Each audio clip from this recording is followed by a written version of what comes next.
para mga 4 na oras tayo. Hindi nakikita.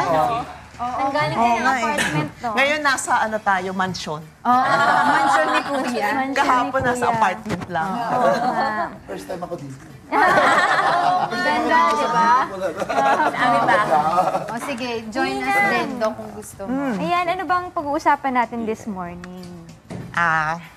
Ang pag-uusapan natin ngayon, sino ba ang may say sa pera sa mga extended family? Paano pag sinabi ba natin extended family, ano ba yun? Tita, tito. Dr. Joseph, alam mo yan. Kasi, Chinese kasi, mga extended. Hindi, ang extended family. Kasi Yung mga asawa ng anak, ganyan. ang normal kasi na family, yung yung asawa mo lang at saka yung mga anak. Yung extended, yung kasama na yung mga apo mo, Yeah. kasama na yung mga anak ng kapatid, tapos dalawang may asawa, also yung asawa ng kapatid. Asawa ng ganon. asawa ng kapatid mo, yung kapatid ng Oo, asawa ng yung kapatid gano'n. mo. Lahat ng mga... May mga branches na yun, extended family. O sino Tapos nga ba they live in one roof, in one house. Alright. Oo. Sino nga ba dapat ang nagmamanage ng budget nila kapag ganyan? Sino nagbibigay ng pera? Sino umahawak ng budget pag ganyan? Ang normal na sagot ko dyan, Yung may-ari ng bahay. okay lang sana kung yung may-ari ng bahay, doon mo binibigay yung lahat ng pera. Pero ang masama, ang nangyayari kasi kung sino yung sinasabing naghahawak ng pera, yun din na nagdadala ng pera. Yun din yung kumikita. Ang sama, buti sana kunyari, okay ako maghahawak ng pera, pero bigyan nyo ko. Akin na, Angela, ang share mo. Pero hindi ganun eh. Sa Pilipinas, ang nangyayari, sabi, ikaw ang maghahawak ng pera, pero ikaw din ang kikita. Kung sino yung Oo. pinakamalang kinikita sa member Yun ang ng mas family, malaki. yun yung mas nasusunod, di ba, usually? Oo, pero ang worst pa, kung ikaw na nga ang kumikita, hindi pa ikaw ang nasusunod sa paggastos, binibigay mo lang sa asawa mo, tapos siya pa ang mas nasusunod. Baka ikaw pa masama. So, dapat ba yung nagbigay ng pera, siya yung masusunod? O not all the time, no? Ang nagbabudget talaga dyan yung babae. Kasi, di ba? In general kasi talaga, di ba, kahit naman saan, kahit sa bansa natin, kahit sa anong pamilya, kung sino talaga yung may hawak ng pera, Siya whoever dapat. holds the bag is king. Siya dapat ang nasusunod. Pero sa akin, hindi rin naman tama na ikaw lang lagi ang nagbibigay ng pera. In fact, lahat ng mga members ng family, kung sila ay 18 and above, dapat lahat nagko-contribute. Ninang, do you advise sa isang extended family, dapat meron silang kanya-kanyang allocation. Like, for example, meron kang allocation for your apo, may allocation ka para sa anak mo, meron kang, di ba parang ganon? Allocation. Baka Ang ibig sabihin, ikaw dapat ang nakatoka. Oo, nakatokang money, parang ganon. Bawa, ikaw Sa ngayon kuryente, ha? sa tubig, ganyan. So ang ibig mong sabihin, lahat sila magko-contribute. Oo, pwede Dapat naman talaga yun. Basta magko-contribute. lahat ng mga adults, dapat silang lahat nagtatrabaho, kumikita, maging at responsible. nagbibigay sa pamilya ng contribution sa sa pagkain. gastusin. Dapat Oo. ba sa isang savings lang yan tinatago? Like, for example, kumita ka, sa isang account lang ba yan? O dapat sineseparate mo rin yan? Mas maganda kasi nakaseparate ang budget eh. For example, what I do, I have a separate banking account for all the expenses sa bahay. So like, magko-contribute doon yung husband ko, magko-contribute ako. Tapos doon namin kinukuha whatever na gastos. Lahat ng household needs, whatever, utilities, food, groceries, doon kinukuha. Para at least na monitor mo magkano ba yung kailangan nating budget para doon sa family. Meron naman akong kakilala, gusto ko lang i-share. Parang ganun, kaninang mag-asawa sila. Yung mommy, siya yung bahala sa groceries, sa bills, basta everything na gano'n. Yung daddy, siya naman sa education ng Ganun mga naman, bata. I So think, parang nakatoka din.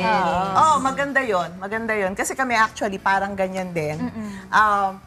Yung sa mga bata, sa husband ko, tapos yung lahat ng sa food sa akin. Pero Ganun naman, whatever I na think, binibigay niya, nilalagay ko pa rin doon sa account para na monitor ko. Ninang, ano yung mga usually nagiging issue ng yung mga ganyan na may extended family pag hindi sila nakakapagkaroon ng division of yung money, ganyan? Sa ating mga Pilipino kasi, yung ganyan normally hindi issue eh. Kasi mapagbigay tayo. Pero ang isang malaking problema na nakikita ko dyan, nagiging dependent yung mga kapamilya. Parang ang nangyayari, isa lang lagi yung inaasahan. Minsan sa 7 magkakapatid, isa lang yung nagtatrabaho. Yung iba nagtatrabaho, hindi naman nagko-contribute. So ang sa akin, nakikita ko doon, napaka-unfair doon sa iba na sobrang nagbibigay doon sa pamilya, tapos yung iba naman hindi.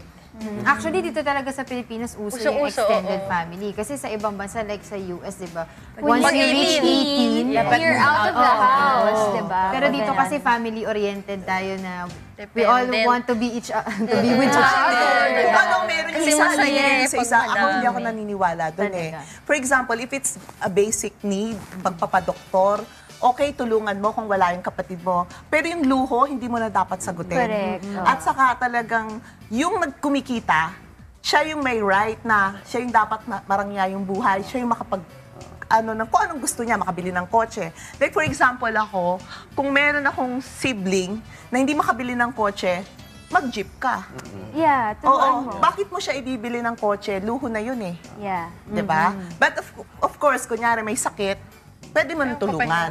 Oo. Magiging disadvantage kasi magiging dependent din sa yung isang tao. I At think saka- yung sakit dependency. na. Kahit yung mga bata, kung for example, malapit lang sila, mag-commute sila para matuto sila. Hindi mo lahat ibibigay yung lahat ng luho nila, especially so yung mo naman, extended family mo. Yung mga anak mo nga, hindi mo dapat binibigay yung lahat ng luho nila, lalo na yung mga pamangkin mo, mga apo mo. For example, yung sa mga apo, dapat yung mga lola, pabayaan din nila, yung mga magulang nila, na maging ang magsuporta sa mga responsible. anak para matuto yung mga anak nila na maging responsable. Kasi di ba may kasabihan nga tayo, ang mga lolo at lola, mas mahal pa nila yung apo nila kaysa sa mga anak nila. Oo. Kaya ganun siguro, mas pinapamper nila. Spoiled. yung Would you spoiled, say, yeah. Ninang, na kasi sa kultura natin, tayo rin ang gumawa nun eh. Because, like sinasabi ni Rina, ni Angela, ni Monica, gusto natin extended family. We want to be close to them. So, kung meron kang patriarka na yung lolo na may kaya naman, gusto niya lahat ng pamilya niya nandoon. Yeah. Tapos apartment, parang sinasabi mo Yeah. na ibang, parang masaya rin siya. Pero do you think na yung pagiging dependent after magiging isang liability? Kasi ginusto nila eh. Wala namang reklamo kung sino man nag-impose noon. 'Di ba? Tapos dinelegate, no? O kasi natatakot tayo lagi, yung mga Pilipino, tayo, no, sa kultura natin na pag tumanda tayo, mag-iisa tayo. So kailangan may anak tayo. Kailangan meron tayong alaga sa bahay na pamangkin Yeah. para kung mag-isa lang tayo, merong mag-aalaga sa atin kung magkasakit tayo. Pero sa akin, unfair yun sa'yo at unfair din yun sa nag-aalaga kasi merong expectation. Nagbibigay ka, ang kapalit doon yung pagmamahal, yung sasamahan mo ko, which is hindi tama. Parang dito ka lang. Oo, dito ka lang. Ang maganda, tutulungan mo lang siya sa simula para makabangon, makapagsimula. Pero pabayaan mo sila. And remember, kahit anak natin, hindi assurance na aalagaan tayo. Correct. Kung kunyari matanda na tayo, ang maganda talaga is meron tayong sariling ipon, turuan natin yung mga anak natin na mabuhay din ang sarili natin. Kasi for example, ako nagkasakit, I wouldn't want my daughter to take care of me at hihinto siya sa pagtatrabaho. Yeah. Kasi like, I have a friend, a very good friend, na ginibap niya, vice president siya ng isang company, nag-alaga siya ng mom niya. Tapos ang nangyari, yung family, hindi naman siya binibigyan ng money. So hanggang naubos yung money niya. Kawawa, hindi ba? At saka, let's leave the caregiving and to the proper, yung mga caregivers, sa mga doctors. Ako, I wouldn't mind going to the yung home for the aged. Kasi maganda rin yun eh, kasi nandun yung lahat ng care na kailangan mo. Hindi kasi bago yan sa atin eh, sa Yeah. mga yung doon na lang, sasabihin nila, naku, walang utang na loob na anak, bakit nilagay sa home for the aged, ganyan, di ba? Pero sa akin, ang ganda-ganda, yung like, meron dyan sa Quezon City, may sarili kang room, tapos talagang may doctor, may nurses, then meron kang makasama na pareho mo rin matatanda. So may bonding Okay din yan, Ninang, pero syempre iba pa rin yung support ng family, di ba? Nasa sa kanila naman yun kung hanggang saan ang kailangan nilang itulong, di ba? Kung Oo. alam mong abusado na medyo lilis tayo dyan. Pero Correct. alam mo kung love and care naman yung ibibigay sa'yo, not monetary, edi dun tayo. Okay naman yung love and care, pero hindi naman yung to the extent na iiwanan mo yung career mo. Kasi normally, yung mga anak, kailangan lang yan to make decisions. Yes. For example, sa hospital, paano ba ang treatment na gagawin sa tatay ko o sa nanay ko? Ano ba yung mga medicine, anong klaseng mga treatments ang ibibigay? Yung ganon, yung management of the, yung hospitalization or yung sickness mo, sila ang magde-decide. Pero hindi naman yung sila yung maghuhugas. Yeah, of sila yung course. ganyan, Yeah, di ba? Alam niyo sa amin, sa bahay, extended family din kami. We are about 40 to 50. Wow, 40 dami. to 50. Estudyante po yun. Estudyante po yun. Dami. In my house, I have only 3 kids. Okay? But I have graduated 10 doctors already. Wow. 10 doctors already. Now, yung iba nasa States na, nasa Saudi na, yung iba karamihan nurses po sila. Sa totoo lang po, ako lang nag-work. Mag-isa. Nandun yung mga pamangking ko, pinapaaral ko. Meron po mga anak ng pasyente na nung wala na yung mga parents nila, nandun din sa akin. Yeah. Pero okay yan, kasi mga bata pa opo. yan. Kaya lang we go for a discipline. Yeah, meron po, tapos na po. Meron pong tapos na po. Meron po, sa totoo lang po, meron din akong kapatid na may sakit. Ako din po nag-aalaga sa kanya. During our times, our parents na nakakaedad na sila, alam niyo po, shifting po. Meron akong 4 nurses. Every 8 hours, nagpapalitan sila. At sa dami namin. Okay. Tapos, one brother, lagi nandoon siya. Tapos, dalawa kaming doktor. Dalawa pala kami doktor that time, my wife and me. Kaya, kami nasa clinic, pero in case of emergency, nandun kami. Ganon, Pero Doc, alam mo, extended, okay grabe. yan ano. Pero kung halimbawa sa isang family, medyo nagkakaroon sila ng alitan, etc., mahalaga pa rin yung pupunta ka sa Panginoon, humingi ka ng... Sa kanya kasi alam niya, di ba, Monica? Yes. Actually, yung ganun nga, yung iba tumutulong, tapos sa pamilya, yung tumutulong tayo sa pamilya, tapos yun nga, parang nagiging dependent yung iba. Pero yung iba naman, tumutulong sa kapwa. Tapos, ang problema, hindi naman nila nakikilala si Heso Kristo. Yung tuloy tinatanong, Importante lang lahat nagko-contribute. Di katulad ng ginawa niya. Kasi sa amin kasi, ang contribution namin sa kanila is more on, number 1, marunong sila mag-work.